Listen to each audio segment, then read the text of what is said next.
All right, Alexander, let's talk about the big meeting in Uzbekistan, the SCO summit. All the big players were there: Putin, Xi Jinping, Modi, Erdogan. Erdogan was there. Who else? What other countries? Kazakhstan was represented, Iran. There was actually a border flare up going on between Tajikistan and Kyrgyzstan today. Just on a side note, since we're talking about the SCO and we're looking at Eurasia, you also have the flare up in Armenia and Azerbaijan. I'm starting to think maybe this is the US trying to bust up the SCO summit, kind of rain on their parade, I guess. But a lot of big deals being signed, a lot of big movements being made, but I guess it can all be summarized in one very long word, and that is de-dollarization. Exactly. Because that is the word that would describe everything that is exactly correct. I mean, put aside the military aspects of it, which are there.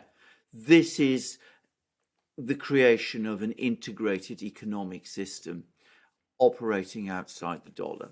So we're going to see major pipeline deals between China and Russia, major trade agreements, but they're all going to be moving away from the dollar. The trade is going to be conducted in rubles and yuan, RMB, and other countries are following in their wake. And they're all looking very pleased with themselves. There's an extraordinary photograph. I don't know whether you've seen it, but there's a whole group of them, not Xi Jinping, interestingly, but a lot of the others are sitting around a table, with lots of food there. And you have Erdogan, Aliyev, the president of Azerbaijan, Putin is there, and Lukashenko is there. And there's all this sort of people sort of hanging around, and they're all smiles, and they're all looking very happy, and all very pleased. And you get the sense that they're moving forward in all the things that they're doing. Specific deals that are being done. Russia and Iran are apparently working on a treaty to create a strategic partnership. That's big because, as we've seen, strategic partnerships are, to all intents and purposes, alliances. I mean, we don't use that word. They like to avoid using that word, but clearly that's on the cards between Iran and Russia. And there was a very interesting meeting between Putin and Raisi. There was an absolutely extraordinary meeting between Putin and the Prime Minister of Pakistan, Mr. Sharif. Now, remember, this current Prime Minister of Pakistan is supposed to be pro-American. I mean, he was brought in as a result of some kind of parliamentary coup, which ousted the previous Prime Minister, Imran Khan, who was being seen by many people as getting too close to the Russians. Well, this Prime Minister comes along to Putin, addresses Putin as Your Excellency. I can't imagine what Putin made of that. Says, you're a superpower, and we want gas pipelines. We want gas pipelines going to Pakistan.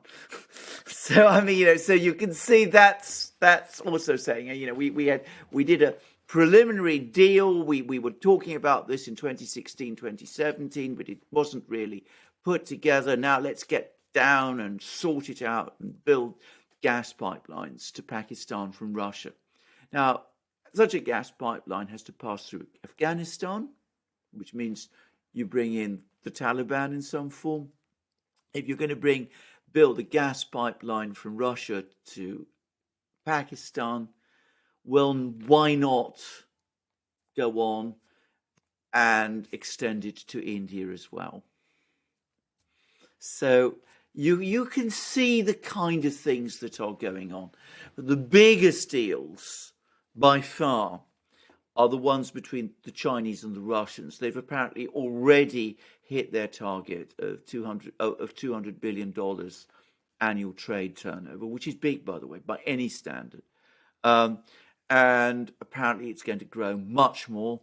There was mock-ups of the Chinese-Russian wide-bodied civilian jetliner, which they're working on together.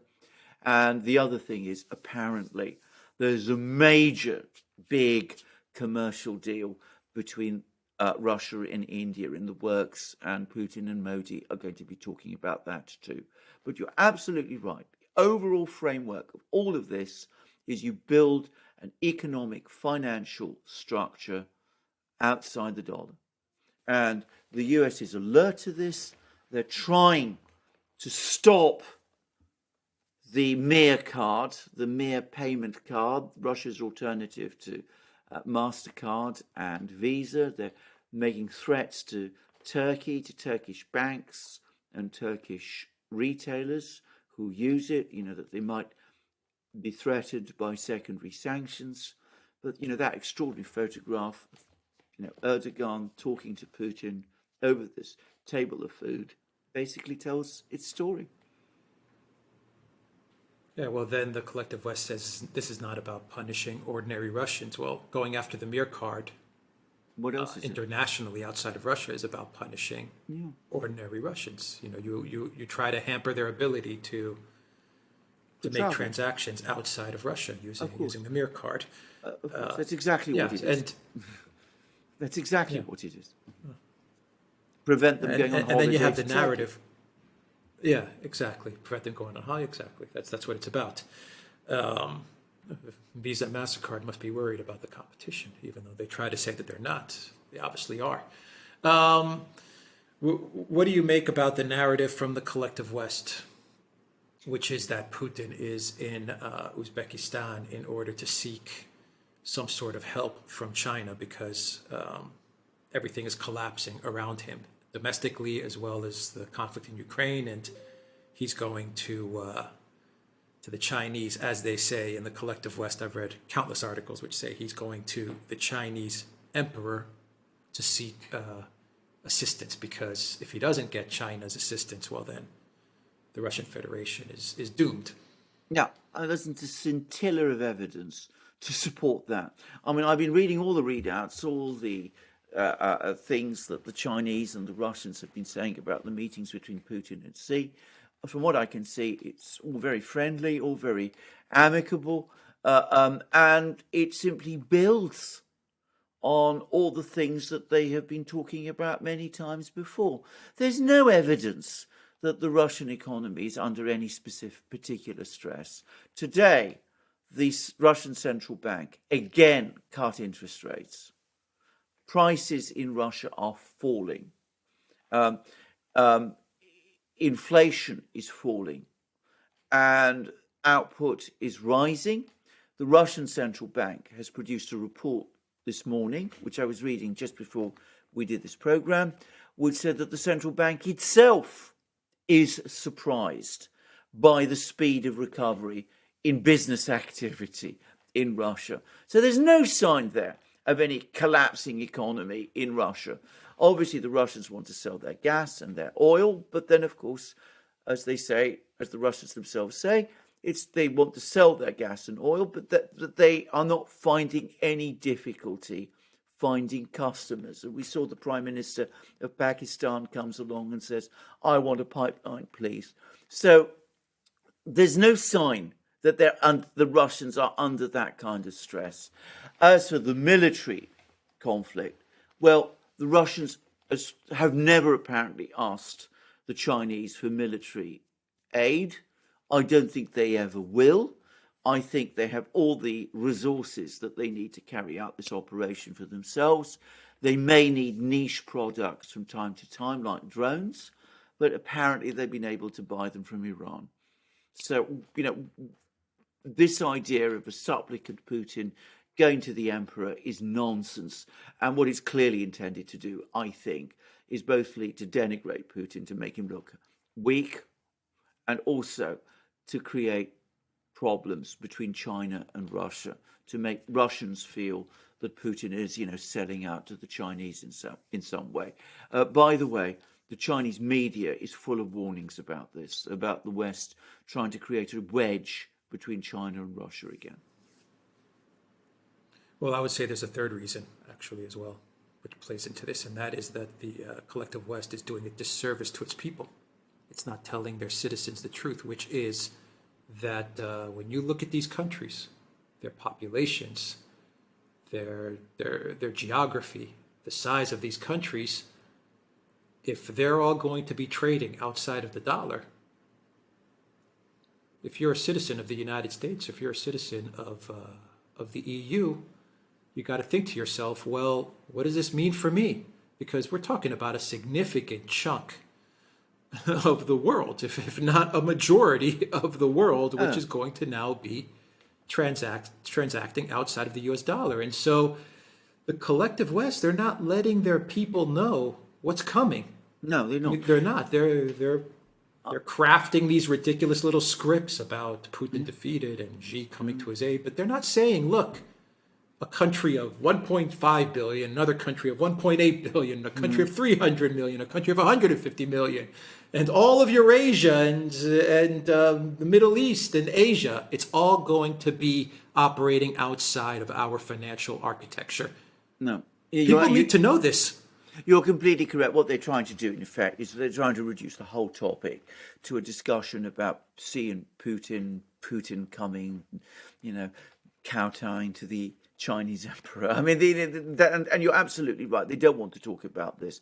I read a Russian commentary, and I don't know that this is true, but I at a back of the envelope sort of way, I think it probably is true that the countries that attended this conference in Samarkand, their leaders, that these countries account for more than half of the world's population. More than half. And they account for, a huge proportion of its GDP, an enormous proportion of its manufacturing capacity. China is now, the biggest manufacturing economy.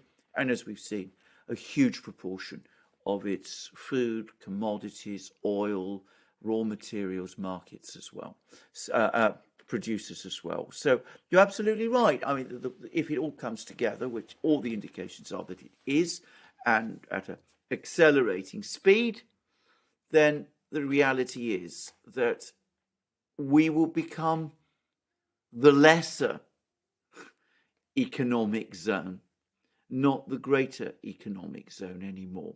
Far from being a globalized, unified economy run by people who are based in Brussels and Washington and London, it'll be a completely different economic structure dominated by people who speak other languages than English.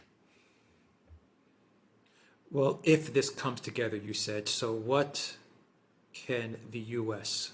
do to prevent this from coming together? And this organization, this initiative is very far along. I mean, it's pretty, it's there, it's here, the SCO, BRICS, all of it is here, and it's picking up a lot of momentum. So what does the United States do in order to prevent this de-dollarization, in order to prevent this from happening? Is it a full-out war in Ukraine? Is it a full-out war in Taiwan and China? What are there other things that they're going to try to do? I mean, escalate in smaller countries. Yes. I mean, Yes. So what can they do to prevent this? What are they going to do? I mean, let's be very clear. I mean, we've now got to a position where this is evolving, and it's evolving in a way that is becoming antagonistic to the West, which it didn't need to be.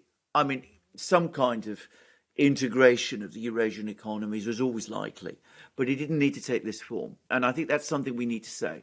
But now that it's happening in this form, what cards does the US and the West have to play? Firstly, they will try to involve these countries in conflicts. Russia and Ukraine, as we've seen, they will try to stir up conflicts in all sorts of places in Central Asia, perhaps in the Caucasus, very likely over Taiwan as well, try and create strains between these countries. The other thing is they will also try to encourage colour revolutions within them, the democracies versus autocracies narrative.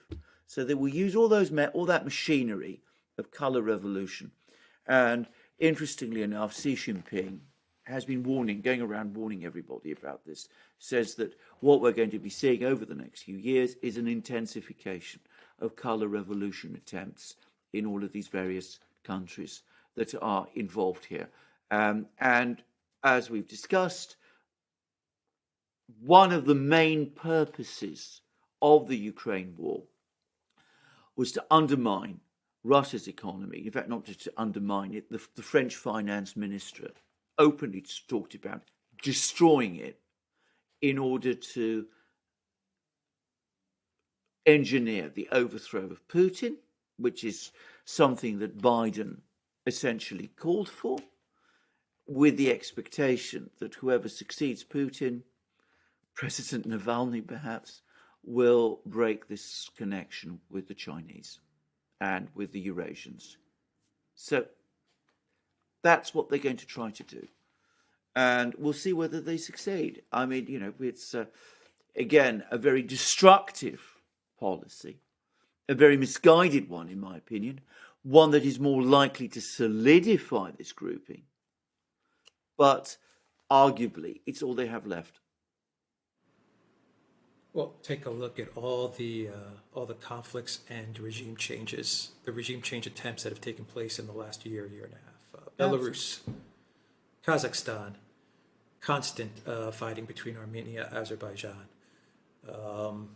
Now Kyrgyzstan, Tajikistan, Ukraine, Russia, Taiwan, China. I mean, all of this stuff that has taken place is going to probably accelerate. Everyone needs to be on notice. John Bolton has an entire NGO dedicated to overthrowing Erdogan. I mean, an entire NGO dedicated to regime change in Turkey. I mean, every leader that was at attendance at this summit should be aware of what's about to come. Absolutely. I'm sure they are. I mean, as I said, Xi Jinping is going around warning them all that this is indeed what's coming. So I agree. We are going to see an awful lot more of this. Sorry? That's another one, yeah. So we're going to Pakistan as well, Pakistan as well, exactly. You mentioned that, exactly. So we're going to see a lot more of this over the next few years, until this thing becomes irreversible, until it congeals and hardens into something that can't be changed. If it does, if it gets there. In other words, and we have to say this and be straightforward about this, the world is going to become a lot more interesting and a lot more unstable. Yeah. Oh, yeah. I mean, the Thucydides Trap, isn't it? Absolutely. The hegemon is not going to go out quietly. They're not going to go down quietly. No. That's for sure. Not this one. Absolutely not. No. All right. We'll leave it there. TheDuran.locals.com and go to the Duran shop. 10% off. Use the code. Good day. Take care.